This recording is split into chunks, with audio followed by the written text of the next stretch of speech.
नमस्कार दोस्तों, आप सभी का स्वागत है इस ऑनलाइन स्टडी क्लास वीरपथ पर। आज की इस वीडियो में हम वन्य जीव अभ्यारण्यों का पार्ट 4 लेकर आए हैं। इससे पहले हम 7 अभ्यारण्य पढ़ चुके हैं पिछले तीनों पार्ट में। अब इस चौथे पार्ट में कुछ एक अभ्यारण्यों के बारे में हम चर्चा करेंगे। तो देखें आप, 8वां अभ्यारण्य है सीता माता अभ्यारण्य।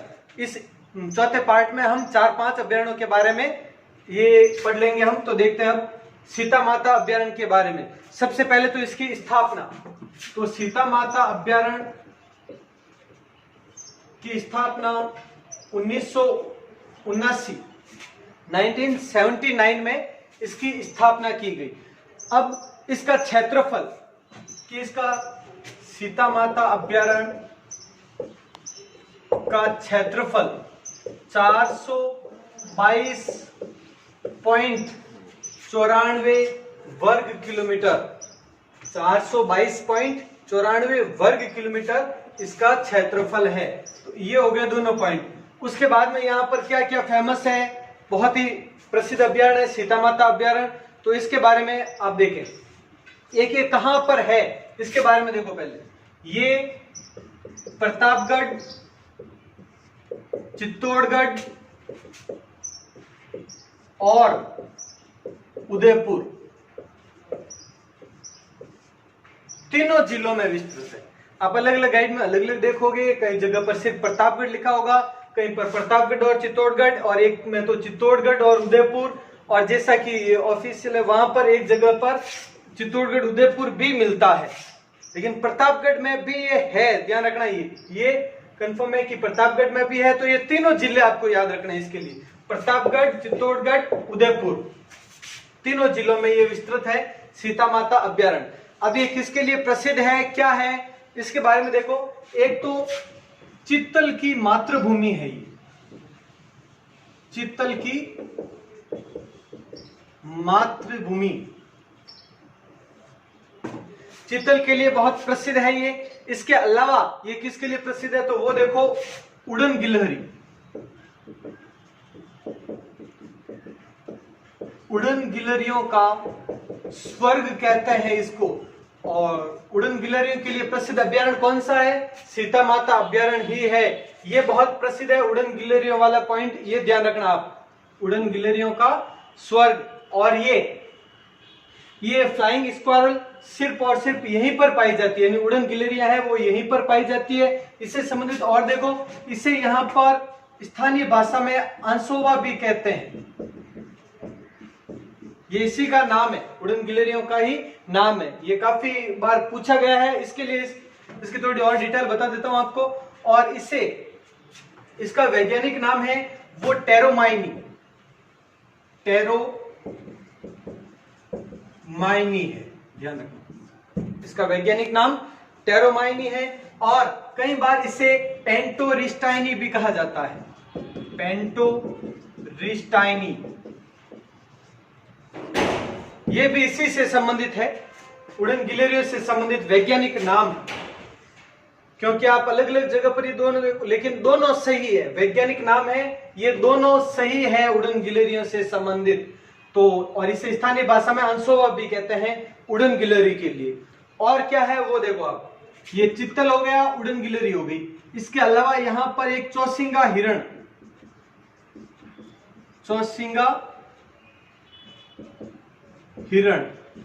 इसके बारे में हमने पिछली वीडियो में भी पढ़ा था, जब हमने कुंभलगढ़ अभ्यारण्य पढ़ा था कि एक चौसिंगा हिरण पाया जाता है जिसे कि घंटेल कहा जाता है वहां पर स्थानीय भाषा में। और उस टाइम भी मैंने लिखाया था कि सीता माता अभ्यारण्य में उसी प्रकार के हिरण को क्या कहा जाता है, बैडल, चौसिंगा हिरण। और इसे यहाँ पर क्या कहा जाता है, बैडल।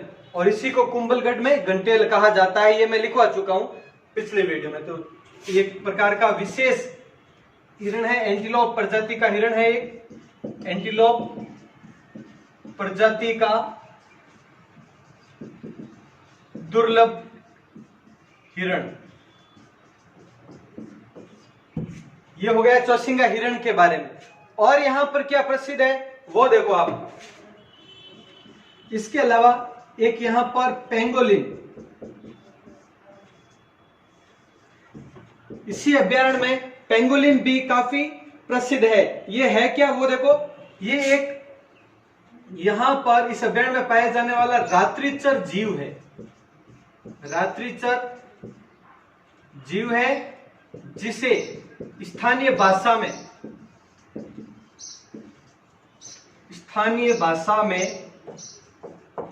क्या कहते हैं,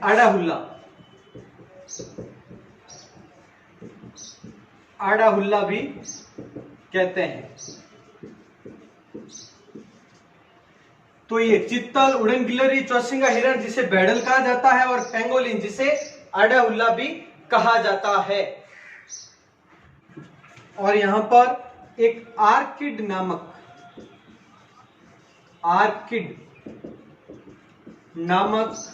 दुर्लभ पादप पाया जाता है।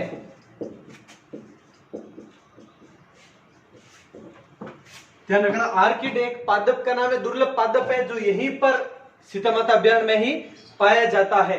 इसके अलावा देखो, और ये कुछ विशेष पॉइंट्स हुए। इसके अलावा देखो, सीता माता अभ्यारण्य जैसा कि नाम है, तो यहां पर सीता माता का मंदिर भी है। ध्यान रखना, सीता माता का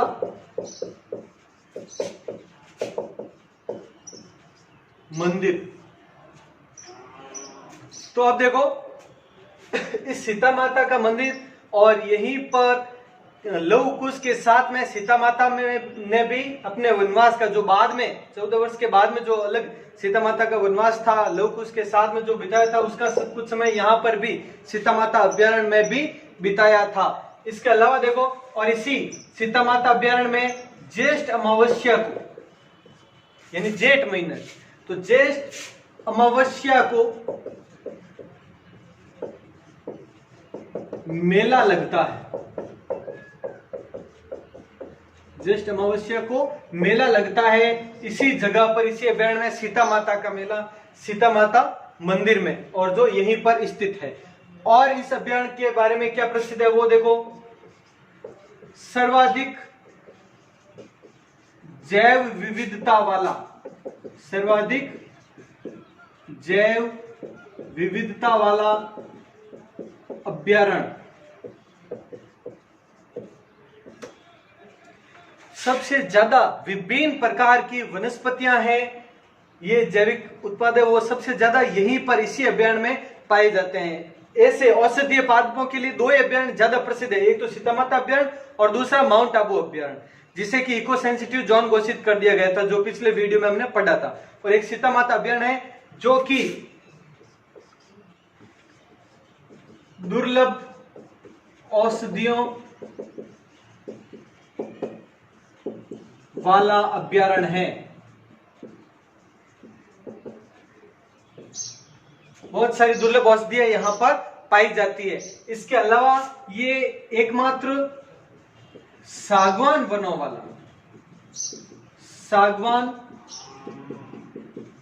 वाला अभ्यारण्य है। सर्वाधिक सागवान के वन है वो सीता माता अभ्यारण्य के क्षेत्र में ही पाए जाते हैं। और देखो, अब जाखम बांध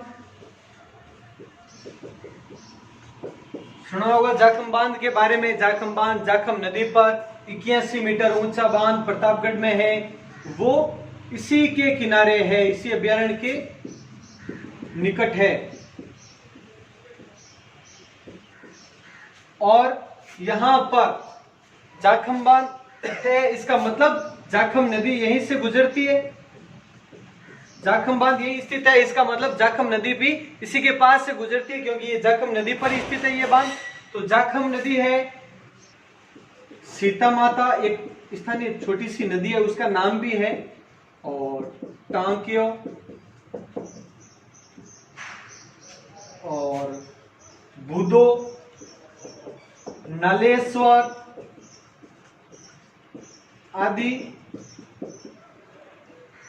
नदियां निकलती है। अब इसमें जाखम नदी है वो सबसे प्रसिद्ध है, सबसे प्रमुख है, ये विशेष ध्यान रखना आप। बाकी है वो सिर्फ उस क्षेत्र तक ही सीमित रहती है, एक स्थानीय नाले कह सकते हैं हम इनको। नदी नाले हैं, छोटे छोटे होते हैं, वो है। बाकी जाखम नदी है वो सबसे प्रसिद्ध है। अब एक नदी का उद्गम होता है यहाँ पर, वो ध्यान रखना आप, करमोई, करमोई नदी, या जिसे कि कर्म मोचिनी भी कहा जाता है। करमोई या कर्म मोचिनी नदी का उद्गम यही से होता है, सीता माता अभ्यारण्य से ही। तो ये सीता माता अभ्यारण्य के बारे में कुछ विशेष पॉइंट्स थे जो आपको लिखवाए यहाँ पर, आराम से नोट डाउन करें, स्क्रीनशॉट ले लें, फिर अगला शुरू करते हैं। अगला अभ्यारण्य है सज्जनगढ़ अभ्यारण्य। सज्जनगढ़ अभ्यारण्य कहां पर है? उदयपुर। उदयपुर के जितने भी अभ्यारण्य है वो अभी इसी वीडियो में कर लेंगे हम। एक दो और है जिनके बारे में भी हम अभी पढ़ लेंगे। उदयपुर के जितने भी है वो सब के सब कंप्लीट हो जाएंगे आज। तो देखो, सज्जनगढ़ अभ्यारण्य एकमात्र उदयपुर में ही विस्तृत है। अब इसकी स्थापना और क्षेत्रफल के बारे में देखो, इसकी स्थापना है वो 1987। स्थापना कब की गई? 1987 में। और इसका क्षेत्रफल, ध्यान देना, इसका क्षेत्रफल मात्र 5.19 वर्ग किलोमीटर, 5.19 वर्ग किलोमीटर। तो देखो, सरिस्का जब बना उससे पहले, सरिस्का अ की बात कर रहा हूं मैं, सरिस्का अ जो कि राज्य का सबसे छोटा अभ्यारण्य है, 3.01 वर्ग किलोमीटर है सिर्फ, उससे पहले यही था। पहले राज्य का, राजस्थान का सबसे छोटा अभ्यारण्य है वो सज्जनगढ़ ही था। अब दूसरे नंबर का, तो राज्य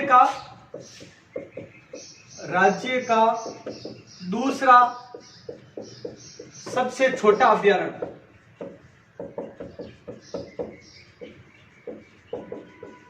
पहले ये सबसे छोटा था, लेकिन सरिस्का अ यानी पहला कौन सा हो गया? तो पहला सरिस्का अ, और वो कितना है? 3.01 वर्ग किलोमीटर है सिर्फ। और दूसरा ये है। तो एक तो ये हो गया दूसरे नंबर पर। अब पहला एक और पॉइंट देखो, राज्य का दूसरा जैविक उद्यान या बायोलॉजिकल पार्क, जैविक उद्यान कहें या बायोलॉजिकल पार्क कहें, एक ही बात है। तो जैविक उद्यान है वो कौन सा है? सज्जनगढ़ है। और इसकी स्थापना है, इस जैविक उद्यान की, अप्रैल 2015 में सज्जनगढ़ अभ्यारण्य को जैविक उद्यान घोषित किया गया। और ये राज्य का दूसरा जैविक उद्यान है। राज्य का पहला जैविक उद्यान है नाहरगढ़ जयपुर, जिसके बारे में हम पढ़ेंगे, जिसके बारे में हम अगले वीडियो में पढ़ेंगे पूरी डिटेल से। तो ये दूसरा है, पहला वो नाहरगढ़ है जयपुर वाला, वो पढ़ लेंगे बाद में। तो अब देखो इसके बारे में, और ये हो गया। इसके बारे में नेक्स्ट पॉइंट है कि यहां पर एक बासंद्रा पहाड़ी है, बासंद्रा पहाड़ी स्थित है। बासंद्रा नामक पहाड़ी सज्जनगढ़ अभ्यारण्य में विस्तृत है। और एक यहां पर एक झील है, कृत्रिम झील,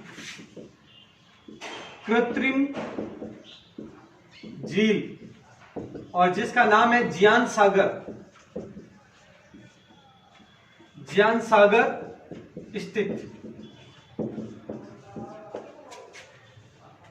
ये हो गया सज्जनगढ़ अभ्यारण्य के बारे में। सबसे छोटा अभ्यारण्य सरिस्का अ, और उसके बाद में दूसरे नंबर का ये हो गया 5.19 वर्ग किलोमीटर। दूसरा जैविक उद्यान है सज्जनगढ़। अभी 3 जैविक उद्यान हो चुके हैं। कौन कौन सा? सज्जनगढ़ अभी हमने जो पढ़ा, इससे पहले नाहरगढ़ है जो जयपुर में है, और पढ़ेंगे हम उसके बारे में। और एक है जोधपुर का माच्या सफारी, तो इसके बारे में हम अलग से पढ़ लेंगे। तो ये हो गया सज्जनगढ़। उसके बाद में अगला है जैसमंद के बारे में देख लो। अगला अभ्यारण्य 10 नंबर, जैसमंद अभ्यारण्य। जैसमंद अभ्यारण्य कहां पर है? उदयपुर। जैसमंद अभ्यारण्य कहां? उदयपुर में स्थित है। इसके बारे में देखो, सबसे पहले इसकी स्थापना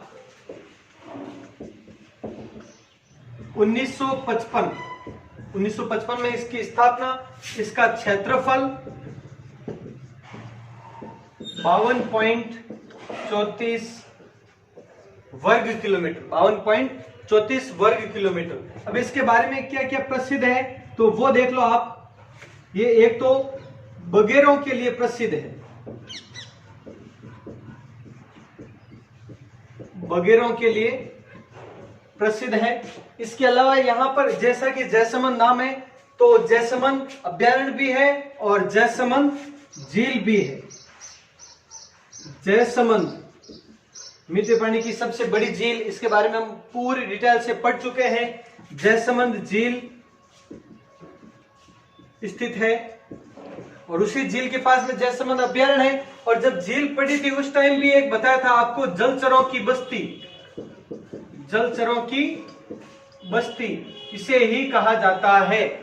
जैसमंद अभयारण्य को ही जैसमंद अभयारण्य या जैसमंद झील ये पास में ही है तो ये जलचरों की बस्ती कहा जाता है इसको। तो ये हो गया जैसमंद अभयारण्य पूरा। एक बार ये नोट डाउन कर लें फिर आगे करते हैं। अब उदयपुर में स्थित अंतिम अभयारण्य है फुलवारी की नाड़ अभयारण्य, उदयपुर में स्थित। अब उदयपुर में भी कोटड़ा नामक स्थान है, कोटड़ा, जहां पर ये विस्तृत है। अब इसमें देखो स्थापना, सबसे पहले तो इस अभयारण्य की स्थापना 1983 में की गई, 1983 में स्थापना।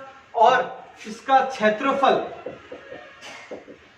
511.41 वर्ग किलोमीटर, 511.41 वर्ग किलोमीटर इसका क्षेत्रफल हो गया। ये फुलवारी के नाड़ के संबंधित। अब इसमें और क्या विशेष है वो देखो। एक तो इसमें 3 नदियां निकलती है, सोम, मानसी, वाकल नदियां निकलती है। ये हो गया विशेष।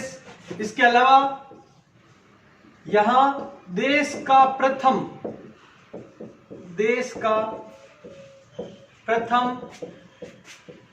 ह्यूमन एनाटॉमी पार्क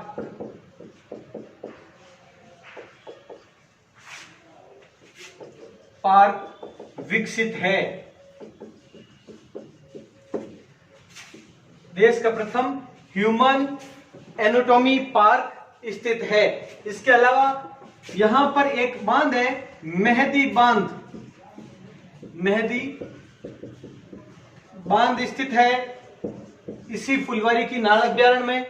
इसके अलावा एक यहां ये सघन वनों की अधिकता है, यहां पर सघन वनों की अधिकता है इस अभयारण्य में। और इसके अलावा महाराणा प्रताप की कर्मस्थली, जन्मस्थली कौन सी है? महाराणा प्रताप की जन्मस्थली हमने पहले पढ़ा था, कुंभलगढ़ अभयारण्य, पिछले वीडियो में। कुंभलगढ़ अभयारण्य है वो महाराणा प्रताप की जन्मस्थली है। और वो कुंभलगढ़ अभयारण्य है वो उदय सिंह, महाराणा प्रताप के पिता उदय सिंह की कर्मस्थली थी वो। और ये महाराणा प्रताप की कर्मस्थली फुलवारी की नाड़ अभयारण्य। ये हो गए कुछ विशेष पॉइंट इससे संबंधित, ये नोट कर ले पहले। तो इस तरह से ये आज का ये वीडियो कंप्लीट है। 11 हो चुके हैं इस पार्ट 4 में।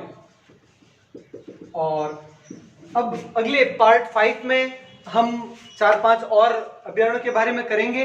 और वैसे 27 है तो ज्यादा लंबे नहीं बनेंगे, क्योंकि 8-10 अभयारण्य अंतिम में एक साथ कर देंगे, क्योंकि वो छोटे ही ज्यादा उसमें डिटेल नहीं है। तो 8-10 अभयारण्य एक ही वीडियो में कंप्लीट हो जाएंगे, जो अंतिम वीडियो होगा, अंतिम पार्ट होगा वन अभयारण्य का। तो ठीक है, मिलते हैं अगले वीडियो में। जय हिंद, जय भारत।